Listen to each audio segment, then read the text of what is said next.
वालेकुम स्टूडेंट, जैसा कि हमने पहले सिंपल हार्मोनिक मोशन के बारे में पहले पढ़ चुके हैं। अगला टॉपिक हमारा जो आ रहा है इसी से रिलेटेड है कि हमने time period of simple pendulum कैसे निकालना है। Time period of simple harmonic motion लेकिन time period of simple harmonic motion हमने पहले पढ़ा है कि जो ही किसी भी जो है पेंडुलम में वाइब्रेशन अगर हम शो करते हैं तो वो आहिस्ता आहिस्ता टाइम गुजरने के साथ वो है वाइब्रेशन उसकी स्लो होती जाती है और एक ऐसा पॉइंट रहता है वो जाके न्यू पोजीशन पे वो रुक जाता है। तो यहाँ पे अब इससे जाहिर होता है कि सिंपल हार्मोनिक मोशन जो है वो टाइम पीरियड पे भी डिपेंड करती है और हमारे पास जो है हम time period simple harmonic motion का कैसे निकालेंगे। It can be calculated from this equation, can be calculated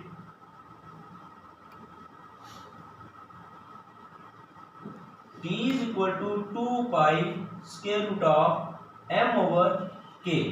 अब देखें यहाँ पे हमारे पास t जो है हमने निकालना है तो हमारे पास 2 और पाई की वैल्यू हमारे पास गिवन होती है। पाई की वैल्यू का हमें पता है 3.143 होती है और m क्या है, मैस, किसी भी जो बॉडी होगी उसका हमने मैस पहले से हमें गिवन होगा और k हमारे पास स्प्रिंग कांस्टेंट है, इसकी वैल्यू गिवन होगी। तो हम इस तरह इससे टाइम पीरियड निकाल सकते हैं। इस से हम time period of simple harmonic motion निकाल सकते हैं। ठीक है, आगे इसी से रिलेटेड एक एग्जांपल आ रही है।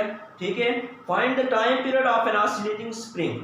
किसी भी स्प्रिंग का हमने टाइम पीरियड फाइंड करना है जबकि मैस हमारे पास दिया गया है 100 kg और उसका एक एंड है और किसी भी लोअर एंड के साथ अटैच किया गया है। ठीक है, जबकि स्प्रिंग कांस्टेंट k की वैल्यू हमारे पास है 1.6 न्यूटन पर मीटर। ठीक है, अब हमने पहले भी आपको 9th क्लास में भी आपको बताते रहे हैं कि 3 चीज़ों का न्यूमेरिकल में बड़ा ख्याल रखना होता है। ठीक है, तो सबसे पहले हमारे पास जो स्टेटमेंट में गिवन चीज़ दी गई हो उसको हमने लिखना होता है गिवन डाटा। स्टेटमेंट में जो चीज़ गिवन दी गई हो, ठीक है, उसको हमने रखना होता है गिवन डाटा में। तो यहाँ पे हमारे पास देखें, सबसे पहले जो है मैस दिया गया है। इसका मैस हमारे पास क्या है, मैस को हम m से रिप्रेजेंट करते हैं और ये हमारे पास है 100 ग्राम। क्या है, 100 ग्राम है। ठीक है, और स्प्रिंग कांस्टेंट हमारे पास है, ये हमारे पास वैल्यू गिवन है, स्प्रिंग कांस्टेंट k, इसको रिप्रेजेंट करते हैं k से। k हमारे पास 1.6 न्यूटन पर मीटर है। हमने निकाला। अब इसके बाद दूसरी बात जो हमारे पास फाइंड हमने करनी हो वो हमने इधर लिखनी है। फाइंड हमारे पास है टाइम पीरियड हमने फाइंड करना है, इसको t से रिप्रेजेंट करते हैं। इसके बाद हमारा सॉल्यूशन शुरू हो जाता है। ठीक है, solution we know that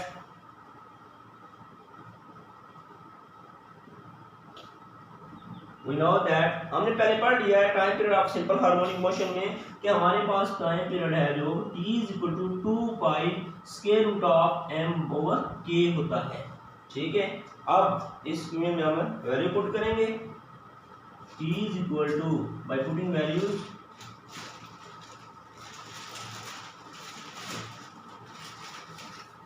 values t = 2 pi. Pi की वैल्यू हमें पता है कितनी है, 3.143। ठीक है, और स्क्वायर रूट ऑफ m हमारे पास 100 ग्राम है। ठीक है, इसको अगर हमने केजी में कन्वर्ट करना हो तो हम इसको डिवाइड करेंगे 1000 के साथ।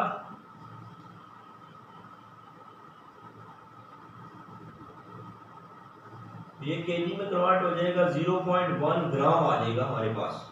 ठीक है, अब हम ये वैल्यू m की जगह रखेंगे 0.1 ओवर।